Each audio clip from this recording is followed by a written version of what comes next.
नमस्कार दोस्तों, मैं हितेश कुमार सुथार, लेक्चरर इकोनॉमिक्स। हम अर्थशास्त्र के कुछ महत्वपूर्ण टॉपिक्स डिस्कस करने जा रहे हैं, जिसमें आज का हमारा विषय है मांग। हम सबसे पहले ये समझेंगे कि मांग क्या होती है।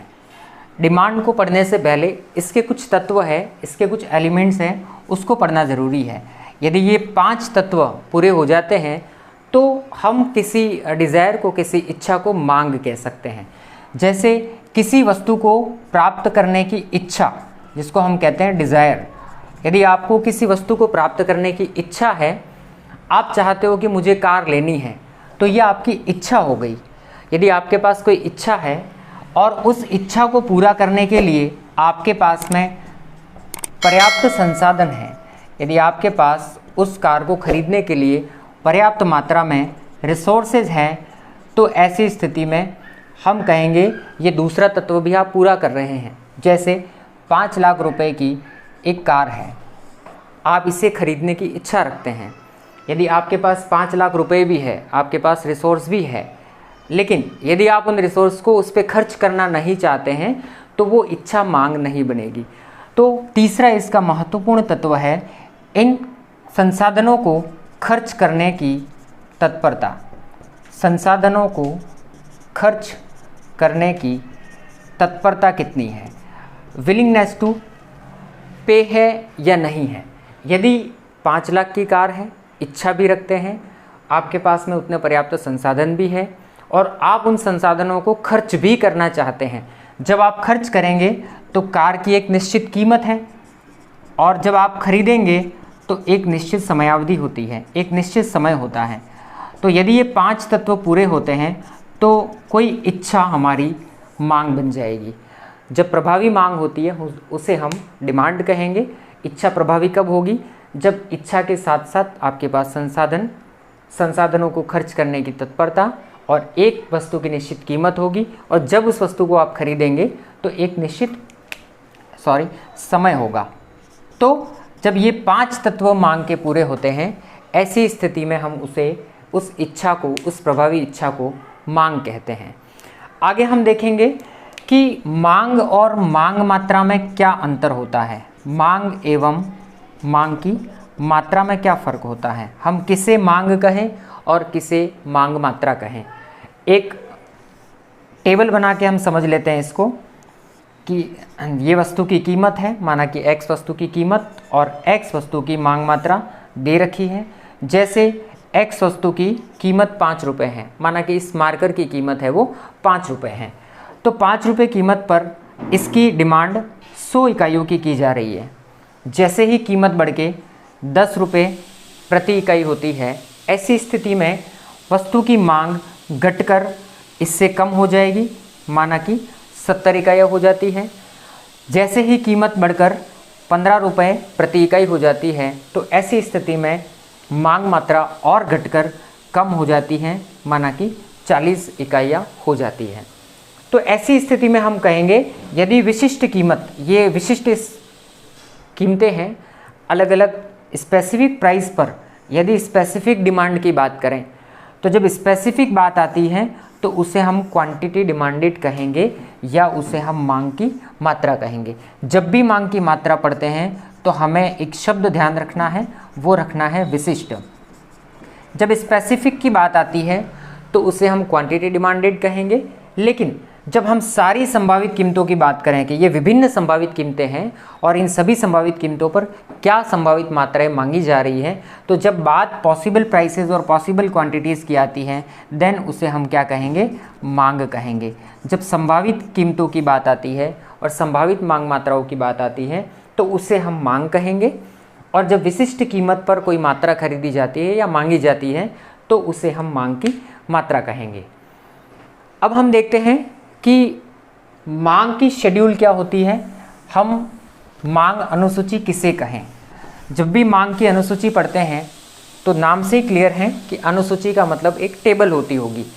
तो जब हम मांग अनुसूची की चर्चा करते हैं तो पहला प्रश्न ये आएगा कि मांग अनुसूची किसे कहें। तो एक टेबल बनाता हूँ मैं, उससे समझ में आ जाएगा। जैसे ये एक मांग की तालिका बनी हुई है, वही जो हमने पहले बनाई थी, उसी तालिका को मैं वापस यहाँ पे ड्रॉ कर रहा हूँ। 15 रुपये कीमत पर 40 इकाइयाँ। इससे हम इसकी डेफिनेशन बना सकते हैं। माना कि हम ये कहें कि एक वस्तु की विभिन्न कीमतों पर किसी उपभोक्ता के द्वारा मांगी जाने वाली विभिन्न मात्राओं को दर्शाने वाली या प्रदर्शित करने वाली कोई तालिका है, तो उस तालिका को हम क्या कहेंगे? मांग की अनुसूची कहेंगे। परिभाषा बनाने का तरीका, विभिन्न कोई वस्तु है, उसकी विभिन्न कीमतों पर, किसी वस्तु की विभिन्न कीमतों पर किसी उपभोक्ता के द्वारा या क्रेता के द्वारा मांगी जाने वाली विभिन्न मात्राओं को, मांगी जाने वाली विभिन्न मात्राओं को जिनकी मांग की जा रही है, उसे दर्शाने वाली तालिका, इसको जो दर्शाने वाली तालिका है, उस दर्शाने वाली तालिका को या टेबल को हम क्या कहेंगे? मांग की अनुसूची कहेंगे। सिंपल सी डेफिनेशन है कि किसी वस्तु की विभिन्न कीमतों पर मांगी जाने वाली उस वस्तु की विभिन्न मात्राओं को दर्शाने वाली तालिका मांग तालिका या अनुसूची कहलाती है। इस मांग अनुसूची को हम मोटे तौर पे 2 भागों में बांट सकते हैं। पहला है व्यक्तिगत मांग अनुसूची और दूसरा है बाजार मांग अनुसूची। जब बात व्यक्तिगत की आती है, जब इंडिविजुअल जो डिमांड शेड्यूल है, ये एक व्यक्ति विशेष, एक उपभोक्ता की बात करेगी। और जब भी मार्केट की बात आती है तो मार्केट में बहुत सारे कंज्यूमर्स रहते हैं, तो यहाँ एक से अधिक यानी अनेक या विभिन्न क्रेताओं या उपभोक्ताओं की बात करेगी। तो यहाँ उपभोक्ता एक होगा तो इंडिविजुअल कहेंगे। जब उपभोक्ता अनेक हो जाते हैं तो वहाँ मार्केट बन जाता है, तो उसे अपन मार्केट डिमांड शेड्यूल के नाम से जानते हैं। इसको समझते हैं। यदि हमारी वस्तु की कीमत, माना कि वस्तु की कीमत और उसकी मांग मात्राएं दर्शा रहे हैं, 5 रुपये यदि कीमत है तो उपभोक्ता 100 इकाइयों की मांग करता है। यदि कीमत बढ़कर 10 रुपये हो जाती है, 70 इकाइयों की मांग करता है। यदि कीमत बढ़कर 15 रुपये हो जाती है तो उपभोक्ता 40 इकाइयों की मांग करता है, जैसा कि हमने यहाँ दर्शा रखा है। तो हम कहेंगे एक उपभोक्ता किसी वस्तु की, माना कि वो वस्तु X है, एक वस्तु की विभिन्न कीमतों पर किसी वस्तु की, किस वस्तु की? इसी X वस्तु की विभिन्न इकाइयों की मांग करता है। कि कौन उपभोक्ता कर रहा है? एक उपभोक्ता कर रहा है। तो इसे हम क्या कहेंगे? व्यक्तिगत मांग अनुसूची कहेंगे। परिभाषा में वही पूरी डेफिनेशन होगी, लेकिन जहां उपभोक्ता लिखा है उसके आगे एक जोड़ देंगे। एक उपभोक्ता, किसी वस्तु की विभिन्न कीमतों पर एक उपभोक्ता के द्वारा मांगी जाने वाली विभिन्न मात्राओं को दर्शाने वाली तालिका व्यक्तिगत मांग तालिका कहलाती है या व्यक्तिगत मांग अनुसूची कहलाती है।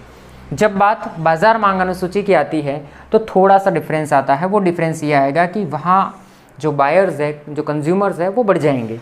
तो जब उपभोक्ता अनेक होंगे तो ऐसी स्थिति में जब वस्तु की कोई कीमत है, माना कि ये कीमत है, कीमत हम ले लेते हैं 5 रुपये, तो कोई उपभोक्ता, माना वो उपभोक्ता ए है, तो ए उपभोक्ता की जो मांग है वो 100 इकाइयाँ हैं। जब कीमत बढ़कर 10 रुपये हो जाती है तो इसी ए उपभोक्ता की मांग 70 इकाइयाँ हैं। 15 रुपये यदि आपकी कीमत हो जाती है तो उस उपभोक्ता की मांग 40 इकाइयाँ हैं। लेकिन जब हम देखते हैं मार्केट में सारे के सारे जो कंज्यूमर्स हैं वो एक जैसा बिहेवियर नहीं करते हैं, सबका बिहेवियर अलग अलग होता है, सबका व्यवहार अलग अलग होता है। तो जो दूसरा कंज्यूमर है वो कुछ अलग तरीके से डिमांड करेगा। यदि 5 रुपये कीमत है तो माना कि वो 80 इकाइयों की ही मांग करेगा। हो सकता है कीमत बढ़ती है तो ऑब्वियसली हम देखते हैं कि जो लॉ ऑफ डिमांड है वो ये कहता है कि यदि वस्तु की कीमत बढ़ती है तो वस्तु की मांगी जाने वाली मात्राओं में कमी होगी, यदि अन्य बातें सारी समान रहे। तो वस्तु की कीमत बढ़ेगी तो इसकी मात्रा है वो कम की जाएगी, माना कि वो 50 इकाइयों की ही मांग करेगा। यदि वस्तु की कीमत और बढ़ती है, ऐसी स्थिति में वो अपनी मांग को और कम करके 30 इकाइयाँ कर देता है। हो सकता है मार्केट में और कंज्यूमर हो, माना कि तीसरा कंज्यूमर भी है, तो वो कंज्यूमर डिमांड इन दोनों से डिफरेंट कर सकता है। जैसे 5 रुपये कीमत पर हो सकता है वो 110 इकाइयों की मांग करे। यदि कीमत 10 रुपये हो जाती है तो माना वो 80 इकाइयों की मांग करे, और यदि कीमत बढ़ के 15 रुपये हो जाती है तो वो 50 इकाइयों की मांग करे। ऐसी स्थिति में हम देखते हैं कि हमारी जो मार्केट की डिमांड है, जो मार्केट की कुल डिमांड है, वो कितनी हो जाती है। जब 5 रुपये यदि किसी वस्तु की कीमत रखी जाती है या होती है तो ऐसी स्थिति में ये 3 उपभोक्ता जितनी मांग कर रहे हैं वो हमारी मार्केट की डिमांड होगी। जैसे ये 100, 200 और 290। तो यदि 5 रुपये कीमत होगी तो पूरे मार्केट में उस वस्तु की डिमांड कितनी हो जाएगी? 290 इकाइयाँ हो जाएगी, क्योंकि मार्केट में हम ये मानते हैं कि 3 उपभोक्ता हैं। वैसे मार्केट में बहुत सारे बायर्स और कंज्यूमर्स होते हैं, डिमांड बहुत ज़्यादा होती है, बट हम सुविधा के दृष्टिकोण से ये देखते हैं कि यदि 1 से अधिक उपभोक्ता होंगे ऐसी स्थिति में क्या होगा। यदि 10 रुपये कीमत हो जाती है ऐसी स्थिति में कुल मांग कितनी होगी? तो कुल मांग ऐसी स्थिति में 200 इकाइयाँ होगी। यदि कीमत बढ़कर 15 रुपये हो जाती है ऐसी स्थिति में कुल मांग कितनी होगी? 120 इकाइयाँ होगी। तो यहाँ क्लियर है कि मांग अनुसूची क्या होती है। हम कहेंगे किसी वस्तु की, माना वो वस्तु X मान लीजिएगा, तो X वस्तु की विभिन्न कीमतों पर किसी उपभोक्ता के द्वारा मांगी जाने वाली विभिन्न मात्राओं को दर्शाने वाली तालिका मांग अनुसूची कहलाती है। ये अनुसूची 2 प्रकार की होती है, व्यक्तिगत मांग अनुसूची और बाजार मांग अनुसूची। जब बात व्यक्तिगत मांग अनुसूची की आती है तो हम किसी एक उपभोक्ता की बात करेंगे। हम कहेंगे कि किसी वस्तु की विभिन्न कीमतों पर मांगी जाने वाली विभिन्न मात्राओं को दर्शाने वाली तालिका व्यक्तिगत मांग तालिका कहलाती है। जबकि जब बात अनेक उपभोक्ताओं की आती है तो हम कहेंगे किसी वस्तु की विभिन्न कीमतों पर विभिन्न उपभोक्ताओं के द्वारा मांगी जाने वाली मांग या मांग मात्राओं के योग को दर्शाने वाली तालिका बाजार मांग तालिका कहलाती है। अब हम देखते हैं कि ये जो तालिकाएं हमने बनाई हैं, जो व्यक्तिगत मांग तालिका है, बाजार मांग तालिका है, इन तालिकाओं से हम वक्र कैसे बनाएं। तो जब वक्र पढ़ेंगे तो मांग वक्र क्या है, प्रश्न यदि आता है कि मांग वक्र किसे कहें, मांग वक्र क्या है। जो हमने शेड्यूल बनाई थी उस शेड्यूल का यदि डायग्रामेटिक रिप्रेजेंटेशन करते हैं, यदि उसका डायग्रामेटिक रिप्रेजेंटेशन किया जाता है, रेखा चित्रीय प्रस्तुतिकरण किया जाए, किसका? मांग अनुसूची का, मांग अनुसूची का रेखा चित्रीय प्रस्तुतिकरण, रेखा चित्रीय प्रस्तुतिकरण किया जाए तो उसे हम क्या कहेंगे? उसे हम मांग वक्र कहेंगे। कैसे? हमने एक मांग तालिका बनाई थी, ये प्राइस ऑफ X और क्वांटिटी डिमांडेड ऑफ X, ये एक हमने तालिका बनाई थी। इसी तालिका को मैं यहाँ वापस बना रहा हूँ और हम देखेंगे इससे मांग वक्र कैसे बनाया जाता है। हम एक वक्र बनाने के लिए, ये हमारा X एक्सिस है और ये Y एक्सिस है, ये ओरिजिन है। हम यहाँ जो लंबवत अक्ष है Y एक्सिस है उस पे कीमत को दर्शाते हैं और X एक्सिस पे हम क्वांटिटी डिमांडेड को दर्शाते हैं। हम देखते हैं कि कीमत अधिकतम 15 रुपये है, तो हम 5, 10 और ये 15 रुपये कीमत इधर दर्शा देते हैं। अधिकतम इकाइयों की मांग कितनी हो रही है? 100 इकाइयों की, तो हम यहाँ 20, 40, 60, 80 और 100 यहाँ पैमाना ले लेते हैं X एक्सिस पे और X एक्सिस पे क्वांटिटी डिमांडेड को दर्शा देते हैं। जब हम देखते हैं कि यदि कीमत 5 रुपये है प्रति इकाई, तो ऐसी स्थिति में उपभोक्ता कितनी इकाइयों की मांग करता है? 100 इकाइयों की। तो हम देखते हैं कि ये 100 इकाइयों की मांग कर रहा है, तो हम आ गए इस पॉइंट पे। जब उपभोक्ता के लिए वस्तु की कीमत बढ़कर 10 रुपये हो जाती है प्रति इकाई, तो ऐसी स्थिति में उपभोक्ता अपनी मांग मात्रा को घटा देता है। तो 10 रुपये कीमत होने पर उपभोक्ता कहाँ आता है? 70 इकाइयाँ, ये 70 इकाइयों की मांग करेगा।